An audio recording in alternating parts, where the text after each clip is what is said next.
is professor at the Center for West Asian Studies at Jawaharlal Nehru University. He has spent quite a lot of time in Israel at various institutions there and has published prolifically on the region. He also runs a website called Middle East, which is available and it's always very updated with a lot of information. I recommend that you visit it if you can find it. So Kumaraswamy is going to talk to us about where does India stand in all this. Thank you, Ambassador. Thank you, Dr. Gupta and Meena, for giving me the chance. I know that I'm the last speaker, that I am between you and the dinner. If I don't do a good job properly, I could end up being your dinner on the table. Ambassador mentioned about my Israeli connections. I spent about 10 years in Israel. I also have a Chinese connection. My wife is a Chinese national. That's a deadly combination in India. Because if you look at the Indian left, they talk about the Israeli connection. The Indian right talks about the Chinese connection. I'm stuck between the two. And with the result, the establishment keeps a distance. I keep a safe distance from the establishment. So what I'm going to say today is my understanding of it. I may be right, I may be wrong, but I'll not give you a spin. But if you look at India's response in the last 2 years, we never made any official statement on the Arab Spring against any country for that matter. So I need to reconstruct from whatever little was said or unsaid. But having said that, I can say with a degree of humility that India was less hypocritical than most of the countries in the world. If you look at some countries, they support a regime in one case, they support the protesters in another case, or vice versa. At least in the Indian case, we did not indulge in that. And the title says, Self-Appointed Frontrunner for the UN Security Council. That is a colorful expression used by Secretary of State Hillary Clinton in one of the internal memos which was subsequently leaked to the WikiLeaks. That actually sums up the Indian situation. We are probably the only country, we thought great power is something like India International Center. You apply filling up a form and a proposer and a seconder and some amount of money, you become a member of the high table. That shows our historical understanding of how a great power is made. Having said that, quite a lot of people are arguing that India should be very forceful, it should take a leadership role in the Arab Spring.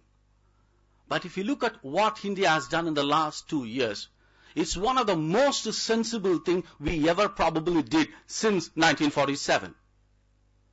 We stopped giving sermons for a change. And I think that is what I'm going to explain and why and how that position came about. If one looks at India's interests, is indifference an option for India?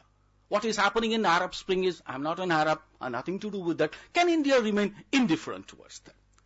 You may be even tempted to suggest such an option. If you honestly look at India, number of people who actually made Middle East, as I prefer to call the region, a lifetime job is probably 2 dozens, not more than that. In a country of 1 billion people, you will not find a large number of people for them. Middle East is their bread and butter. Not many people. If you look at Indian official establishment, it's very nice to say Middle East is important and everything. After the Arab Spring, there was no visit by the president, vice president, or prime minister from this country. The closest thing we got was a visit to Iran within the context of NAM.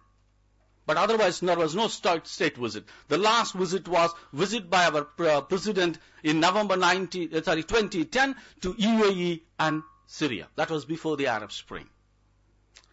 And if you look at Indian newspapers rather carefully, in January this year, we were supposed to have the Sultan of Oman as the chief guest. And it did not happen.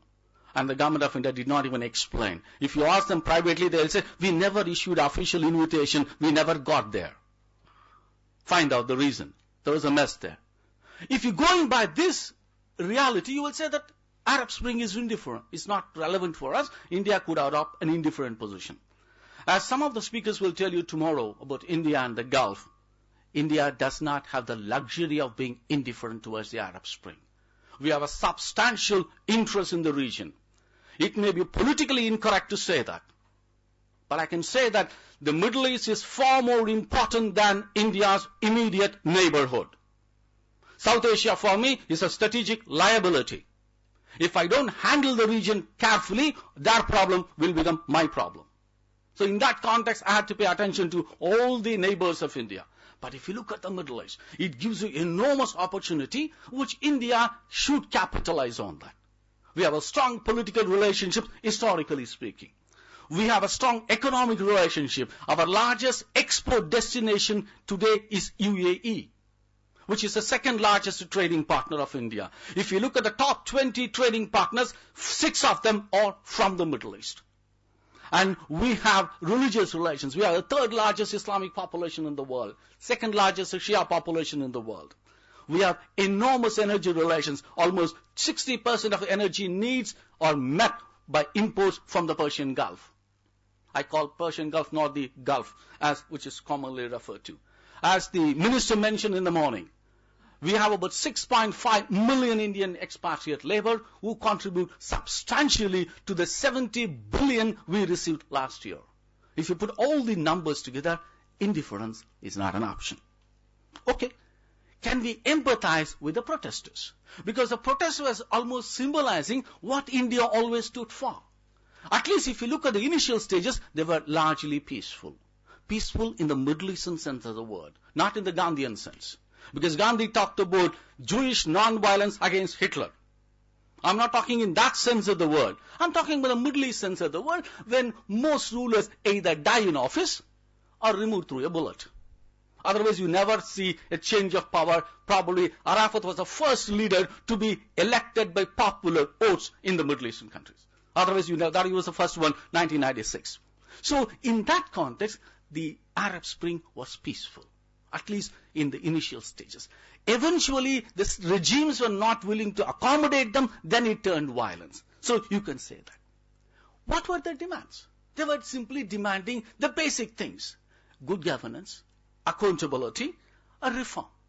If you look at a larger context, they were simply asking about an inclusive polity. And that is the tragedy of the Middle East. If you look at the post-Ottoman scenario, no country in the Middle East, including Israel, Turkey and Iran, evolved an inclusive national identity. None of them. They're all very selective in their defining the national identity. So Arab Spring, in a way, is simply asking them, can we have an inclusive polity? But in that case, can we empathize with the protesters? That's not an option. Because democratic promotion is never Indian foreign policy agenda. We never tried that, even though the concept of democracy was very briefly touched upon when India was in power. That was never a foreign policy objective of India. That's also because democratic promotion has its own problems. Our own track record is not very impressive. People will tell you a decade later, in Kashmir, there was a single-digit voting. At that time, you ask, everything was more than 50% everything. You know, we take our own time to come to terms with truths and facts. So that said, democracy promotion is completely out of the question, because you'll get into a lot of problems. It comes with a human rights record, and Indian record is not very impressive either. So if you say that, so we do not have the luxury of empathizing with the protesters. Okay, can we support the status quo? Why get into all these things? And these people are not going anywhere. There is no definite leadership. So therefore, why can't we simply support the regime? That is also suicidal. Because if you look at it, with the sole exception of Qatar, every country witnessed widespread popular discontent in some form or the other. Qatar was probably an exception because it's the highest per capita country in the world. No other reasons. In that situation, when the rulers are unpopular in their own countries, India simply ill afford to befriend any of them.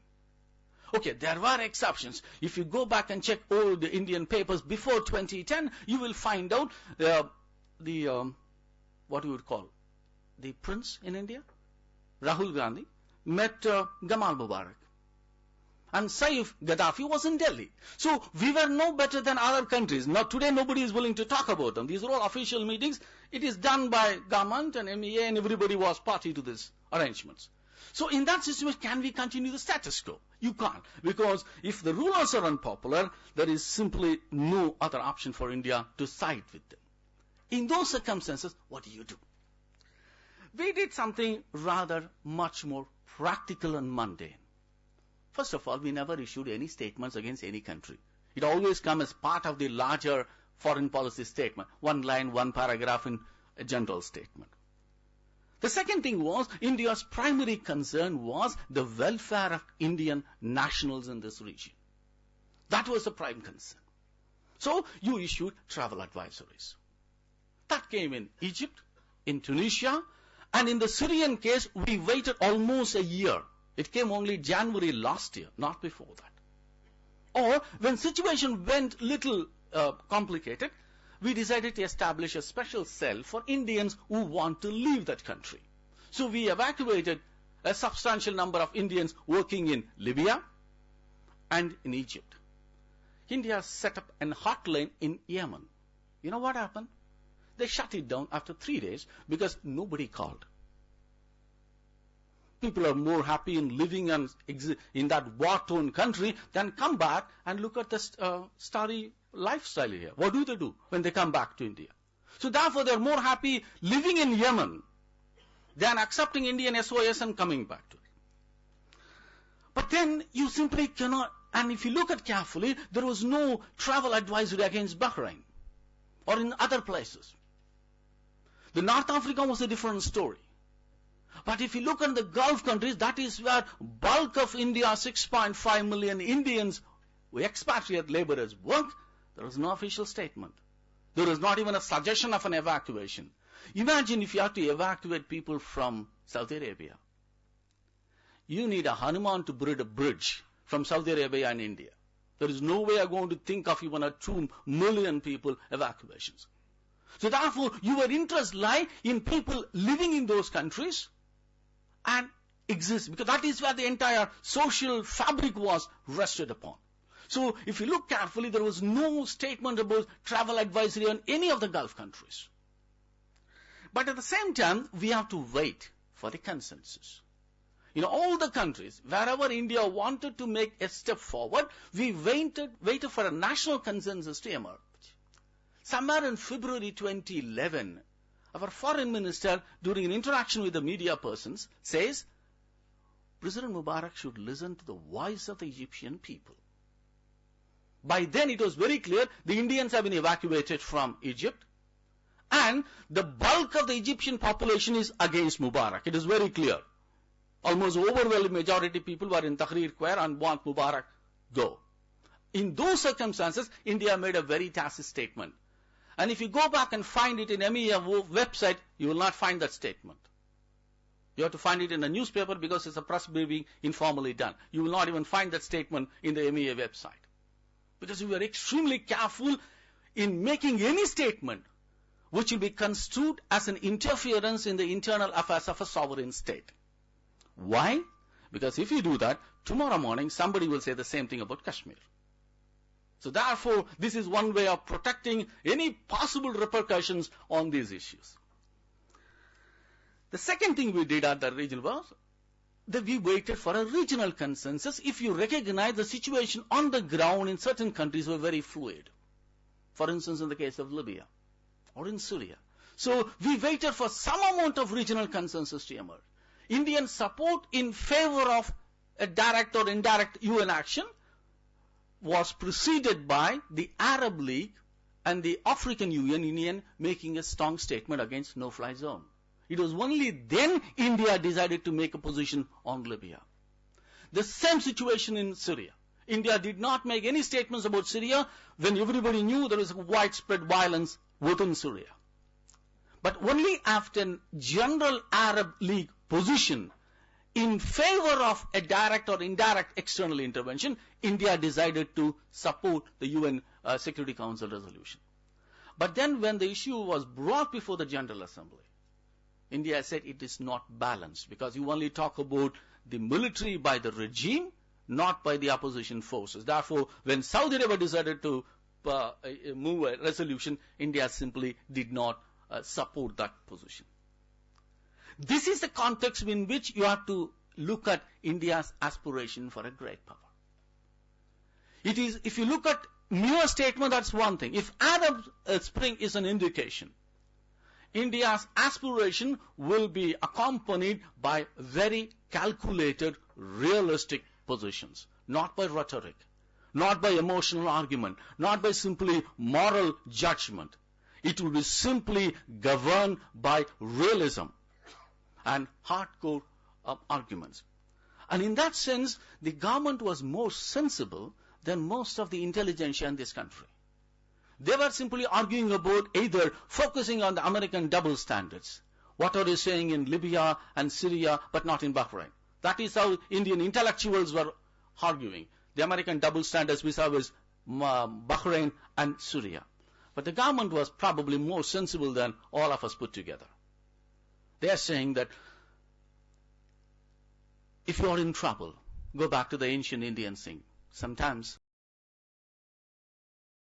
silence is golden. Thank you very much.